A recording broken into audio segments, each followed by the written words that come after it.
Enrico Macias, bonjour. Bonjour. Pour le public, c'est une émotion de vous voir, de vous revoir. Plusieurs générations, hein, pas une, pas deux, depuis 1962. Ça fait combien d'années? 54 ans. Hein.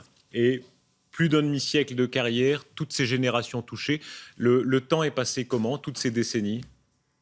Ben écoutez, je ne peux pas entrevoir ma vie sans le quotidien, c'est-à-dire de venir à la Hein. télévision, d'aller chanter, faire un concert, une interview à la radio, voir mes amis, mes copains et tout. C'est mon univers, c'est L- mon univers. L'affection du public, voilà, vous passiez dans le studio, vous passiez dans la rédaction, là, et les gens chantent, etc. Ça vous entoure sans arrêt depuis un demi-siècle. Je vais vous dire, dans ma carrière, j'ai eu des hauts et des bas, hein, Hein. comme tout le monde. Mais je n'ai eu toujours que des hauts dans la cote d'amour du Hein. public. C'est-à-dire que j'ai la chance d'être aimé par les gens, et c'est ce qui m'a toujours sauvé. Quand j'ai pas fait de très bonnes chansons, eh ben ça m'a sauvé. Hein. Et quand j'ai fait des très bonnes chansons, alors là, C'était quoi les moins bonnes chansons? les vacances, par Ouais. exemple, ça s'arrose, des chansons comme ça. Voilà. Il y a eu des hauts et des bas dans la carrière, il y a eu des hauts et des bas dans la vie, hein. Le destin ne vous a pas épargné. On en reparlera tout à l'heure, hein. La mort violente d'un homme qui a beaucoup compté, votre beau-père, la maladie, la mort de votre femme, l'exil, bien sûr, de l'Algérie. À l'âge où vous êtes, les bons, les mauvais souvenirs, qu'est-ce qui reste le plus? Les bons et les mauvais souvenirs, c'est-à-dire c'était à refaire, malheureusement ou heureusement, je le referai. Vous savez, le bon ne peut être apprécié que si on a eu du mauvais. Hmm. Si on n'avait que du bon dans la vie, on n'apprécierait pas le bon. Alors c'est le mauvais qui nous fait... C'est comme l'échec qui amène la réussite. Votre prénom hébreu, c'est Chaim, je crois, hein, la vie. Oui, Ouais. Chaim, c'est mon nom en hébreu, Ouais. c'est vrai. Et vous êtes plein de vie, hein. Vous parlez de la vie sans arrêt. J'aime la vie parce que j'aime les gens, parce que j'aime euh, l'existence. J'aime tout ce qui existe. C'est-à-dire, je ne veux pas jouer à l'écologiste et tout ça, mais Ouais. j'aime la nature, j'aime la mer, la montagne, j'aime les êtres humains. Parce que je sais qu'en chacun d'entre nous, il y a quelque chose de bien, de bon. On a tous un peu de mauvais. Mais il faut retenir le bon de chacun, le meilleur de chacun. On va rappeler ce destin extraordinaire. L'Algérie d'abord, hein, le paradis perdu. Tous ceux qui ont vécu cette époque, il y avait aussi des choses qui n'allaient pas, hein, dans l'Algérie de cette époque, mais ils ont une nostalgie. Ça vous a jamais quitté? Ça ne m'a jamais quitté parce que je regrette les odeurs, les couleurs de mon pays, Hein. ma terre natale, tous les gens que j'ai connus là-bas, tous les gens qui vivent encore là-bas. La lumière, vous en parlez comme personne. La lumière de la mer et du ciel qui se rejoint, hein. Ah oui, la lumière et le ciel se rejoignent, c'est vrai, c'est vrai. Euh, le ciel et la mer se rejoignent à un Ouais. moment donné. Et ça, je n'ai jamais oublié parce que tous les gens qui viennent en Algérie sont frappés par la beauté de ce pays. Votre vie, elle se confond avec l'histoire du siècle, hein. 1938, naissance en Algérie, Gaston Grenassia, c'est votre Oui. nom de naissance. 38, c'est pas indifférent, hein, c'est déjà Hitler, la montée des périls, etc. Dans votre petite enfance, vous avez souvenir de ça, même dans ce paradis algérien, on voyait le péril monter? Oui, parce que quand j'avais... bon, quand j'étais bébé, non, bien sûr, je ne pouvais pas. Mais quand j'avais 4 5 ans, je commençais déjà à voir ça. J'ai même vu mon père s'habiller en militaire pour aller à la guerre. Hein. J'ai encore l'odeur dans mes souvenirs de sa tenue militaire. J'ai encore cette odeur-là. La guerre, ensuite, l'autre guerre, évidemment, la guerre d'Algérie, l'assassinat de votre beau-père, d'un homme qui a beaucoup compté pour vous, ça a été le premier tournant. Oui, ça a été un très grand tournant parce que j'étais devenu d'un coup orphelin de mon beau-père, qui représentait la musique arabo-andalouse, où mon père était lui-même son bras droit, son violoniste. Je devenais orphelin de l'Algérie, je devenais orphelin de mon beau-père, je devenais orphelin de cette musique. et puis de tous mes frères algériens que j'ai laissés là-bas. Cheikh Raymond, hein, c'était un personnage très important dans l'Algérie de l'époque, en musique, mais pas seulement. C'était vraiment un nom. Tonton Raymond, c'était quelqu'un de... C'était un humaniste. Et c'était un très, très grand artiste. Évidemment, pas connu dans le monde entier, parce que à l'époque, la musique du Malouf constantinois ne pouvait pas être exportée ailleurs que rester dans ses racines mêmes. Mais Tonton Raymond était un très grand instrumentiste et un très grand interprète de cette musique millénaire. Et tous les grands de cette musique ne pouvaient pas le battre dans la mémoire de sa culture. Il a été un père, il a été un maître. Vous, la guitare, la voix, hein, la guitare très très tôt. Quand est-ce que ça commence? Vous sentez que c'est votre affaire? D'abord, j'ai commencé à jouer de la mandoline à l'âge de 8 ans. Ouais. Puis 2 ans après, à l'âge de 10 ans, ma grand-mère m'a offert une guitare. Elle allait en pèlerinage en Tunisie. Elle me ramenait toujours un cadeau. Et puis à 10 ans, elle m'a ramené une guitare. Et de 10 ans jusqu'à l'âge de 15 ans, j'ai joué de la guitare comme ça. Bon, des parenthèses, mon père ne voulait pas. Je ne pouvais pas accéder à ma guitare, alors j'en louais une. Pourquoi votre père ne voulait pas? Non, il ne voulait pas parce que il voulait que je fasse des études. Il voulait que... Parce que d'un coup, je travaillais mal à l'école et je ne pensais qu'à faire de la musique.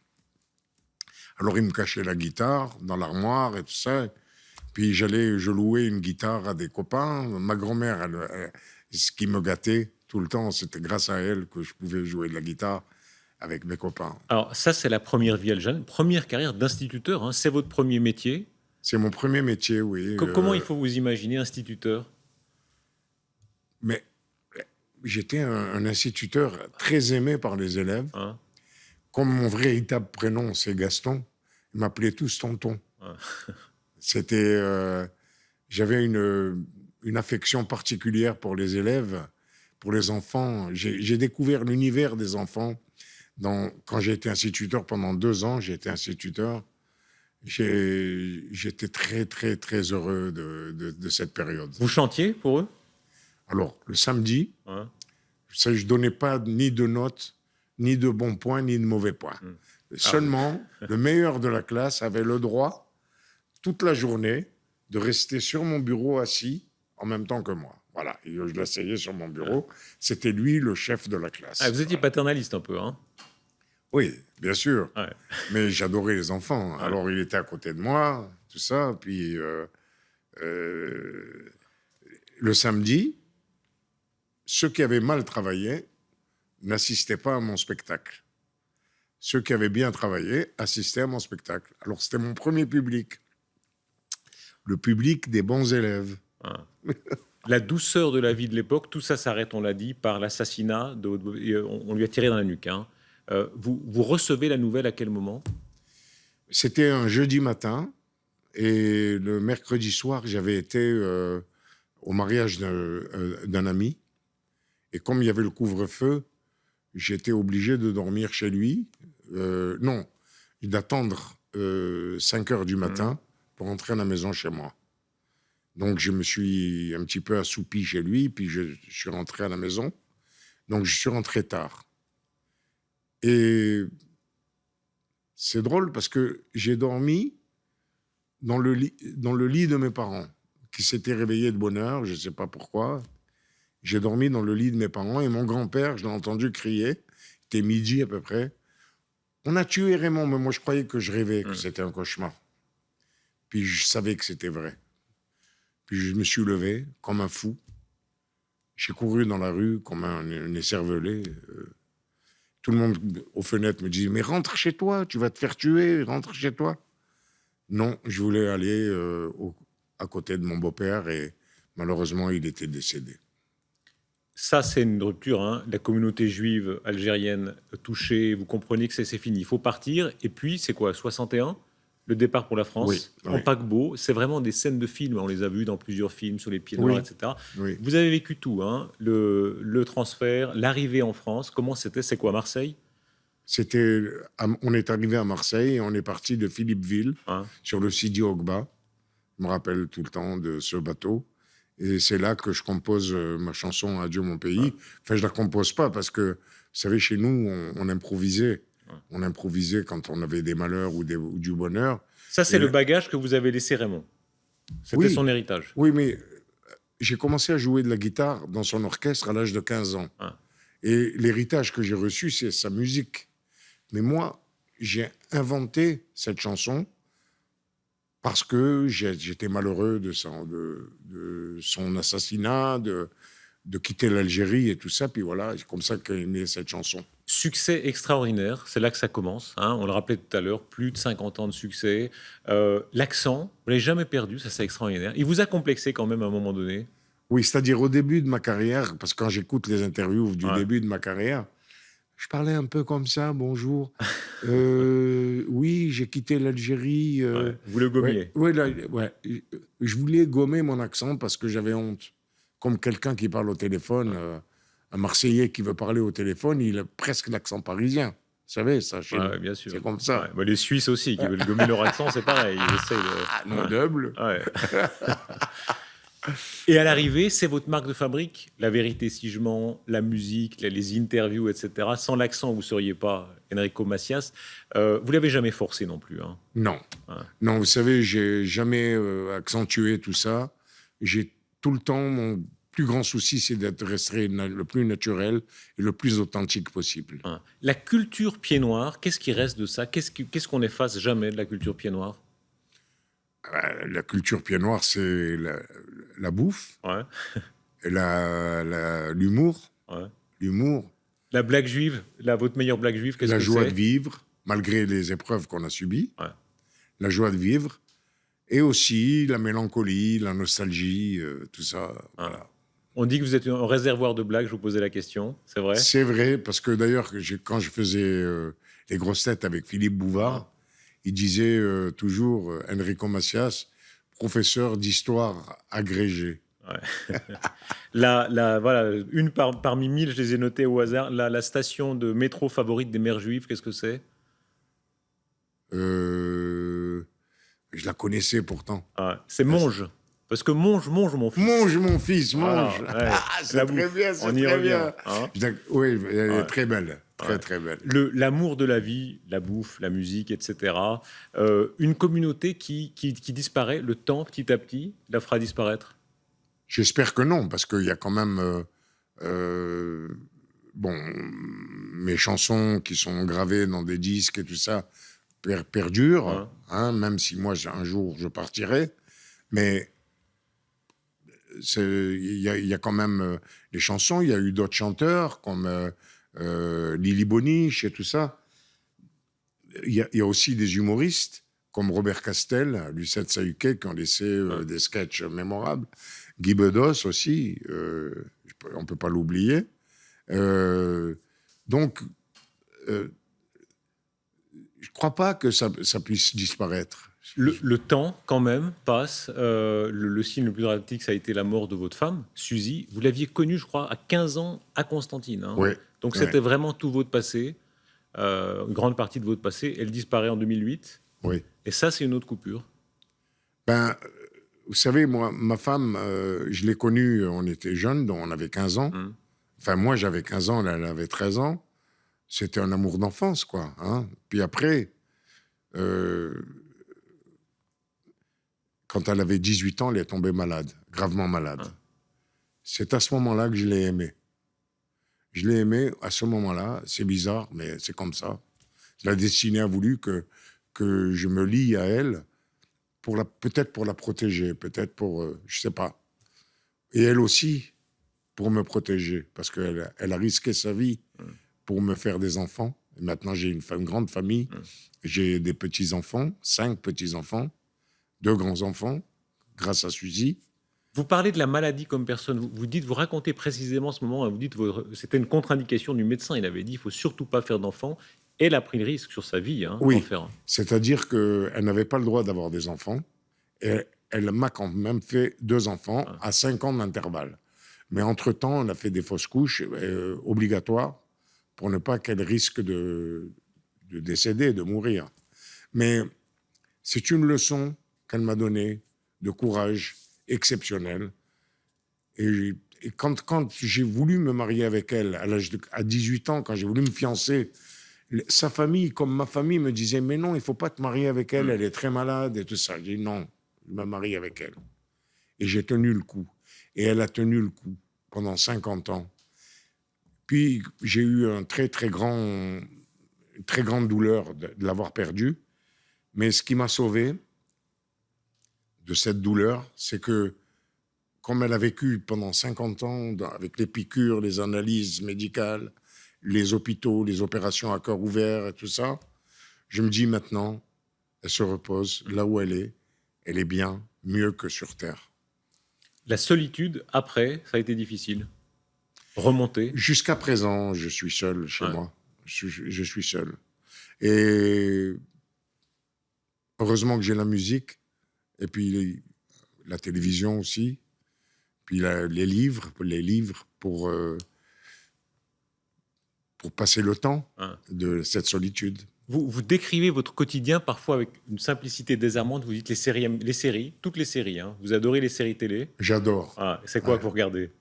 Game of Thrones, j'adore Scandale, j'ai oublié les noms, mais toutes ces séries-là. Quoi. À l'oriental, vous vous couchez tard, vous vous levez tard, il ne faut pas vous déranger trop tôt. Ah ben ça oui. J'ai un problème, c'est que même quand j'ai rien à faire, je me couche tard. Même je suis comme dans mon lit, je me couche tard. Les petits plaisirs, les millefeuilles.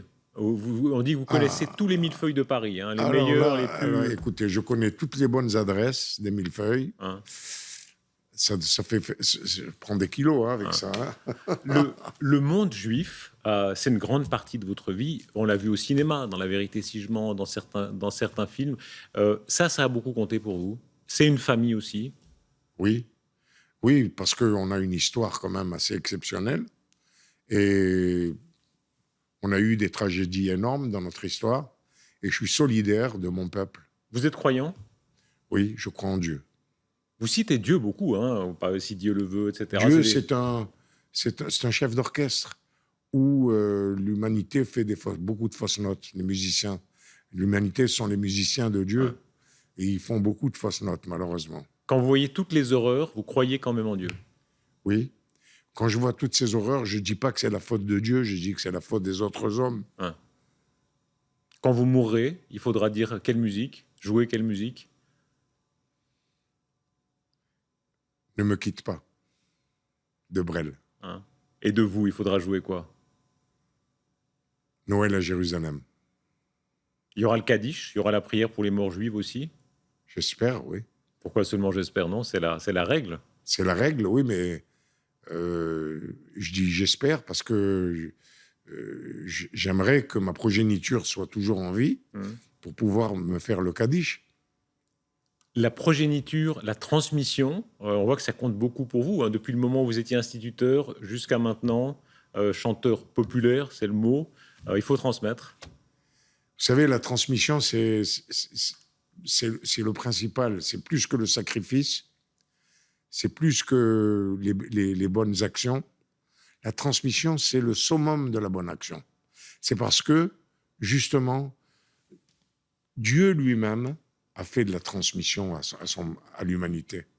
Alors, nous, on a le devoir de faire cette transmission. Alors, vous l'avez faite à grande échelle. Combien d'albums d'Enrico Macias ont été vendus dans le monde, vous savez? Entre 50 et 60 millions. Voilà. Ça fait pas mal, hein? Ouais, c'est pas mal du tout. Le public, vous le sentez à quel moment quand vous êtes dans les TGV, dans la rue, dans les restaurants, etc. Ils vous disent quoi? Je les salue. Je prends, maintenant, avec les portables, on fait des selfies, on fait des photos sans arrêt. Ben voilà. Et je garde le sourire. Vous vous êtes jamais lassé. Hein. Il y a des gens comme Aznavour qui disent, par exemple, on doit ça au public. Ils s'énervent jamais. Hein. Ils sont patients éternellement. Vous êtes comme ça, vraiment? Oui, je suis vraiment comme ça. Parce que au début de ma carrière, j'ai beaucoup souffert de l'indifférence. Et quand j'ai commencé à être connu, je rends au public ce qu'il m'a donné. Des vaches maigres, vous en avez connu vraiment? Oui, pendant 2 ans. Mais ces 2 années-là, on ne sait pas quand on va réussir. Bien sûr, c'est très peu 2 ans Hein. par rapport à Brel et Brassens et Aznavour, où ils ont ramé pendant 10 ans et plus. Mais moi, c'était que 2 ans. Mais 2 ans, c'est beaucoup pour moi Hein. aussi, c'était à l'époque. Je ne savais pas quand est-ce que ça allait finir, ces vaches maigres. Hein. Les premiers plaisirs que vous vous êtes offerts, qu'est-ce que c'était? Un millefeuille. Et dans le genre plus cher? Hein? Et dans le genre un peu plus cher qu'un millefeuille, qu'est-ce que c'était? Un couscous, un bon Ah. couscous, avec les amis, avec une belle partie de cartes, avec le belote, avec les copains. Voilà. Qu'est-ce qu'on chante sous la douche quand on est Enrico Macias? Qu'est-ce que vous chantez quand vous êtes seul, vous? Ben, je chante Ils sont venus, ils sont tous là, dès qu'ils ont entendu ce cri. Elle va mourir là, maman. Voilà. Ouais. La musique toujours et le groupe toujours. Hein. On a l'impression que vous n'avez jamais vécu seul. Il y a tellement de gens, hein, vous parlez de solitude, mais en même temps toujours entouré. Hein. Toujours entouré, et je n'ai jamais aimé la solitude. Ouais. Jamais, jamais, jamais. Par contre, j'ai une grande qualité, sans prétention. J'arrive à m'isoler, même quand il y a beaucoup de personnes autour de moi. Pour faire quoi? Pour méditer? Pour méditer. Pour méditer. Vous êtes un vrai gentil, Enrico Macias. Oui, parce que quand je suis en colère, on le sait. C'est comment quand vous êtes en colère? Ouais. Vous criez vraiment? Oui, non, il y a des choses qui m'énervent. Oui, oui. Qu'est-ce qui vous énerve? Quand on me fait un tête à queue, par exemple, Ah oui. dans une voiture, ou une voiture qui se permet de rouler doucement quand on est derrière, quand on est en retard, ou un truc comme ça. Quoi. Ça, c'est votre côté un peu beauf, assumé. Hein. Vous n'avez pas peur de dire parfois, mais oui, j'ai un côté mon beau-frère. Ben oui,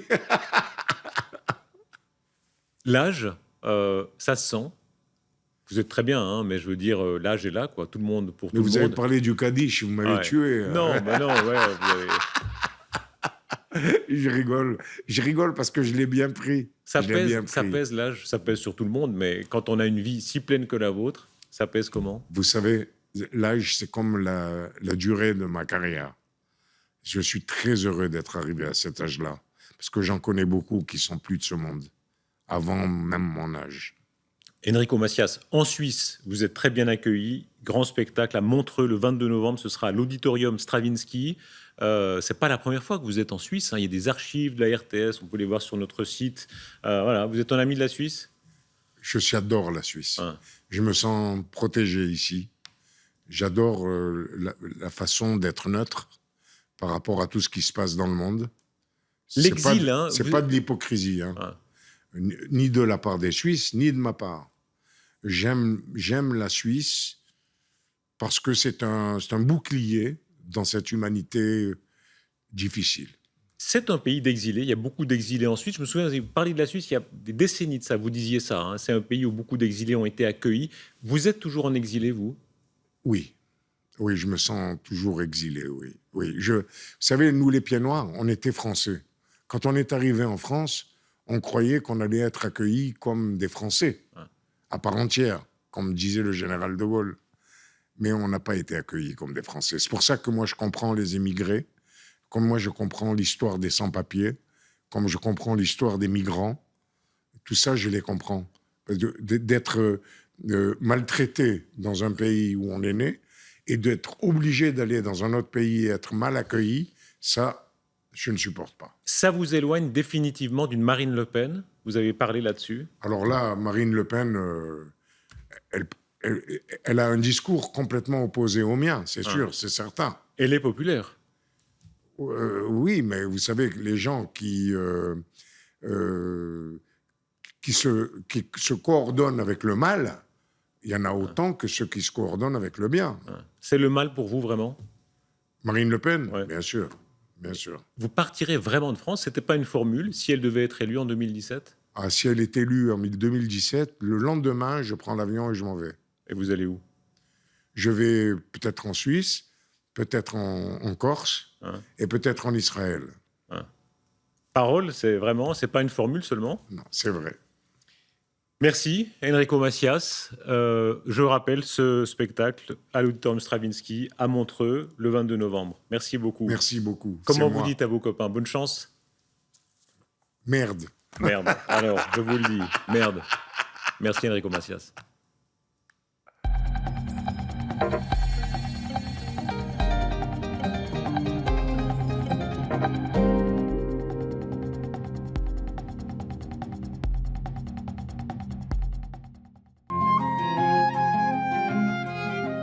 Pardonnez-moi avec le matin dimanche.